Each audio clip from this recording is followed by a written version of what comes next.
não muito diferente do pastor Elson, né? Meu pai também, o pai do pastor Elson, né, do meu sogro. Meu pai também era um homem que fazia jus dos bons costumes da igreja, Sim. né? É, ele passava para nós que tudo aquilo que nos afasta de Deus traz prejuízo espiritualmente. Então, a gente sempre teve esse cuidado e meu pai era muito severo nisso aí. E mais infelizmente, na minha adolescência, aos 13 anos de idade, minha mãe com 12, meu pai com 13 anos. No mesmo ano, os dois faleceram.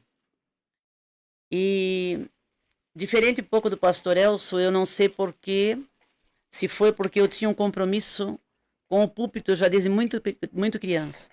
Eu já usava o púlpito para louvar, para cantar. Então, quando meus pais faleceram, apesar de eu ter uma infância com 10 irmãos, todos voltados para mim, olhando para mim, já tudo casado, só eu solteira, só eu menina, né? Casaram todos, eu fiquei.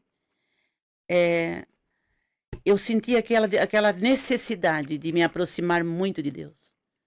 Eu senti a necessidade. O temor de Deus na minha vida, ele veio muito jovem, muito criança, muito adolescente ainda eu era. E eu tinha uma responsabilidade muito grande de estar bem com Deus. Independente do seu pai ser rígido ou não. Rígido ou não. Eu senti essa necessidade de ter esse temor, era muito forte na minha vida. Desde a minha tenra idade. Nos meus 14 anos, eu já decidi o que eu queria. A senhora sabe que a nossa conversa hoje aqui parece que não diz nada. Mas a vida que vocês vivenciaram, a experiência que vocês vivenciaram, hoje existe inúmeras pessoas que se identificam com essa conversa. Exatamente. Se identificam com esse testemunho. Olha, Exatamente. Eu passei por isso, olha, eu vivi isso aqui também. Olha, pessoas, quem sabe, que estão nos assistindo hoje, revoltados com o evangelho, revoltados com a igreja, não querem saber de ser crente, não querem saber de Jesus, porque foram pessoas que não tiveram encontro com Deus. Exatamente. Foram debaixo de uma tutela, debaixo de uma obrigação, de uma coisa obrigada, e aí acabou revoltando. E hoje, com certeza, pessoas que estão nos assistindo, e outras ainda que poderão nos assistir depois, porque vai ter os cortes, né, pastor? Vai ter os cortes, sim, cortes e tal. Olha, eu me identifico com esse testemunho da pastora Solange, do pastor Elcio, eu vivi isso e tal. E quem sabe isso leve as pessoas a entenderem que tudo que aconteceu com eles, nesse sentido de obrigação, na verdade, não deve culpar o pai, culpar a mãe, culpar a igreja, culpar o pastor, mas foi zelo. Sem conhecimento, mas foi um zelo. Mas meu pai, ele passou para mim essa firmeza muito grande. E desde muito cedo, até a minha tutela ficou com uma das minhas irmãs que não eram crentes. Uma das minhas irmãs, a maior, a Marina, morava perto da sua casa ali, eu morei um tempo ali, lembra? Na época da minha adolescência. Ela não conhecia, ela era conhecedora assim de longe, porque ela ouviu falar. Nossa casa era uma casa de cultos, né, na nossa infância. Então ela escutou, ela sabia os hinos árabes, mas ela nunca teve encontro com Deus. E o zelo dela, o medo de me perder era tanto que ela começou a me proibir ir nos cultos. E eu preferi perder a tutela dela. Era tão forte na minha vida esse encontro com Deus, que eu preferi perder a tutela dela com meus 15 anos de idade. Eu sentei numa mesa de jantar com ela e com meu cunhado e disse, eu preciso de liberdade para servir a Deus. E ela, não, mas está dentro da minha tutela, vai ser no meu horário, no meu jeito. Eu disse, o teu jeito não dá certo com o jeito que eu tenho que estar na igreja servir a Deus. Qual era a sua idade na época? 15 anos. 15 anos. 14 a 15 anos. Eu vivi na casa dela 3 anos. E ela abriu mão da minha tutela por baixo de juizado de menor, para mim morar com a minha irmã que era crente, para mim poder servir a Deus. Com liberdade. Estar nos cultos, nos ensaios. A sua irmã até então não tinha tido um encontro real com Deus? Não teve. Ela teve. Complicado. É complicado. E ela abriu mão para mim poder. Ainda o advogado disse para mim, Solange, você realmente, você não vai para o mundo, não quer incomodar? Eu disse, não. Eu quero só simplesmente servir a Deus, fazer o que meu pai me ensinou. E ali eu fui congregar na igreja de Lirio, como sempre congregamos ali. Fui morar mais perto da igreja. E ali, quando eu completei 16 anos, meu pastor olhou para trás para o grupo de jovens para escolher uma líder que não tinha. Eu, uma menina frágil, uma menina sem experiência nenhuma, sem base, né, espiritual, eu tinha mais base material, sem bem dizer, olhar para o horizonte, perder o horizonte, porque não tem pai nem mãe. Os irmãos tudo casado. Eu colocava a mão numa cadeira, olhava para tudo que eu olhava não era meu. Não era meu, não pertencia a mim. Eu era uma estranha ali dentro daquele ninho, né? E ali cada vez eu me firmava mais em Deus. Cada vez o temor era maior, a responsabilidade de cuidar de mim mesma foi muito grande. É tanto que eles casaram, se afastaram de Jesus, se afastaram da igreja, e eu fiquei. Eu namorei sozinha com ele, eu chegava em casa sozinha.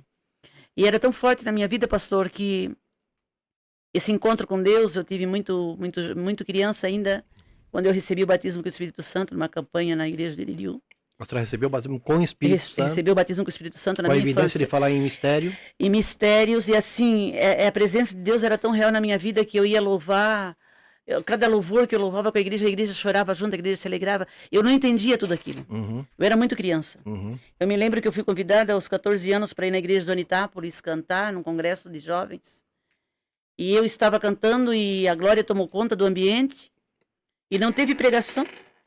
E no final do culto, uma irmã pediu a oportunidade e disse: essa criança, quando cantava, ela disse: essa criança, eu era uma criança. Uhum.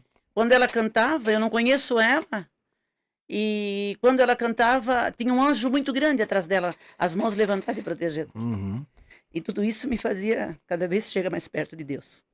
A responsabilidade era maior, o temor era muito grande. E naquele culto do Onitápolis, naquela noite, tinha um casal de São Paulo que chegou para mim e disse: nós queremos te adotar. Eles souberam que eu era órfã de pai e mãe. Nós queremos te adotar. Eles eram donos de um editor em São Paulo. Tinha 14 anos. Nós queremos te adotar e levar conosco para São Paulo. E você vai ser uma grande cantora. Você tem um talento muito lindo.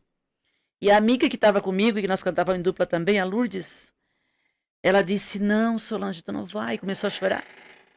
Eu digo: deixa eu ir para casa conversar com a minha irmã, que era a minha tutora, né? Uhum. E ela que vai decidir, não sou eu. E eles ficaram um ano, minha irmã não deixou. Eles ficaram um ano contactando comigo por carta, nós não tínhamos telefone naquela época. Uhum. E contactando por carta, por cartõezinhos de Natal, cartõezinho de dias especiais, mandando para mim, me convencendo a ir morar com eles em São Paulo. Sim. Então depois perdi contato, e porque desistido porque eu não aceitei, a gente não deu um retorno positivo. E ali eu continuei servindo a Deus na igreja de Iririú. Isso já foi Deus, pastor João Luiz. Senão Não deixa hoje ela ela ir. não estaria aqui. Sim, sim. Né? E Tudo não tem um- fui. Tudo tem um querer. Não, nós até achamos graça, mas é interessante como Deus trabalha, né? E eu não fui. A decisão foi de ficar ali, na igreja de Iririú, cooperando. Quando o pastor Valdomiro me colocou no grupo de jovens para ser regente, comecei a trabalhar com a juventude com 16 anos. Um grupo grande, enorme de jovens de 20, 25 anos, jovens adultos já. E eu, uma menina. E regia ali aquele grupo de jovens. Então, essa foi a minha experiência com Deus já em tenra idade. Logo conheci o pastor Elcio, como ele contou o testemunho. Me conheceu ali cantando no congresso de jovens, na sede. E ali continuei. Entreguei o grupo de jovens. Sexta-feira. Uma semana antes de casar. Não? Sexta-feira eu Nós entreguei, ia que foi casar a no minha sábado. despedida. E casei sábado.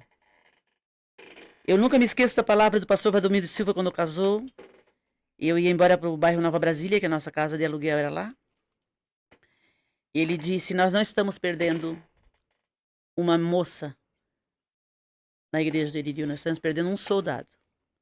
Aí ele contou a minha experiência. Uhum. Porque pastor era tão forte na minha vida. Eu digo isso para a jovem que está me escutando, que em tudo, aqui está o meu marido, pastor. Mas eu coloquei Deus como prioridade na minha vida desde a minha adolescência. Olha naquela câmera lá, irmã. Fala para esse jovem que tá te ouvindo aqui, nessa aqui, ó. Para todos os jovens. Isso. Qualquer negócio que vocês quiserem fazer, desde o namoro, desde a adolescência, coloque Deus como prioridade na vida de vocês. Vocês nunca vão se arrepender. Me lembro que o pastor Elcio ele serviu o batalhão na época e não tinha dia para ele vir. E às vezes sobrava uma quarta-feira por mês para ele vir. E ele chegava na minha casa, eu não estava em casa, eu estava na igreja, no ensaio de jovens. E às vezes ele voltava para casa sem falar comigo. Porque não dava tempo, ele tinha que voltar para o batalhão. Uhum. E eu não desisti do meu compromisso com Deus. Noivei, meu pastor deu esse testemunho no dia do meu casamento. Ele observou e eu não percebi. Ele disse, ela namorou, ela noivou e ela não desistiu da obra. Então nós não estamos perdendo uma moça apenas, nós estamos perdendo um soldado.